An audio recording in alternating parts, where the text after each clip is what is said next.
stops? Have you switched this much with kind of approaches each week? I don't think it's switching that much. I think the last 2 weeks we got Nate back, so we could do different things than we did with Riley in there.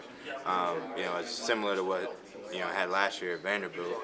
We sat back. We had a guy that was not Larry Smith was not really a runner. He was more of a pocket guy, which more is like Riley.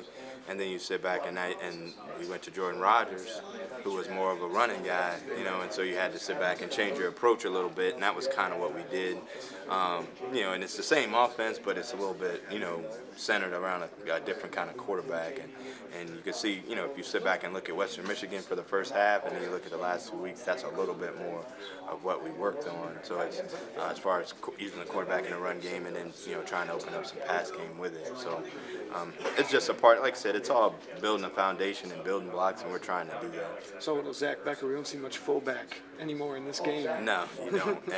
But Zach's a guy that you feel like we want to have a package for him, because he's a guy that we want to give him a chance to play. He sat back, he's played in the past, and he's a physical guy, and he gives you a little bit of a more blue-collar type approach, and so we wanted to try to do something to get him in the game, and we'll continue to try to utilize the guys we got. I mean, that's kind of the name of the game. Is it an emphasis to get John Davis more involved? I know he's been dinged up a little bit. We'd like to, yes. I think it's one of those things where it's been tough, because we sit back and it's 1 week it's John Davis has this, or the next week it's Nate's not there, or it's the next week it's Graham Posick and Hughes not playing. So we'd love to just see what we look like with all our parts together. But that being said, that's football, and we're not the only team in the country that's like that. You sit back and everybody's going through their injury bug, Minnesota and Purdue and everybody. So that's just part of the game, and we've got to be able to do what we got to do to be able to execute.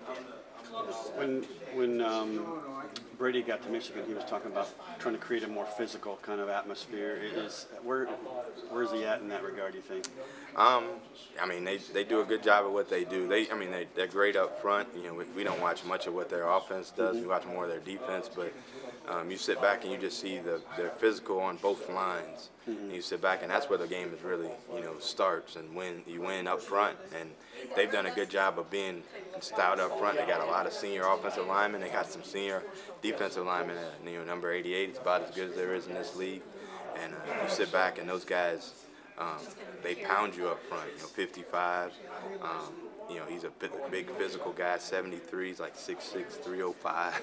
So they got guys that bloody your nose, and that's what I think Coach Hoke wants to do.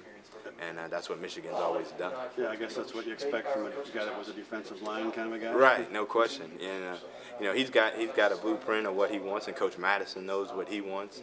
And he's been in the NFL and been with winning programs at Florida and Notre Dame, and you sit back, and that's one of the things that they're gonna do. And you sit back and you see that, and that's at one point we want to be able to do that.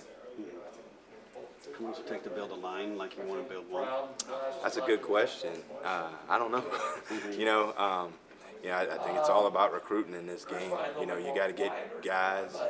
You got to get guys up front, and our whole thing is when you sit back and we're playing with freshmen, sophomores, young guys, and you watch Michigan, and they've got all seniors up front, and so you hope it doesn't take that long to get to where you want to be, but you've also got to develop those guys, and then you get a little bit more weight on them, you get a little bit more experience on them, and give them a chance to compete up front with some of these older fronts, and that's kind of what it is.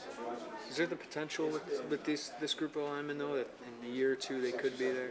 I think so. I think it's we've got a lot of young guys, and again, that's no excuse. They've got to grow up in a hurry.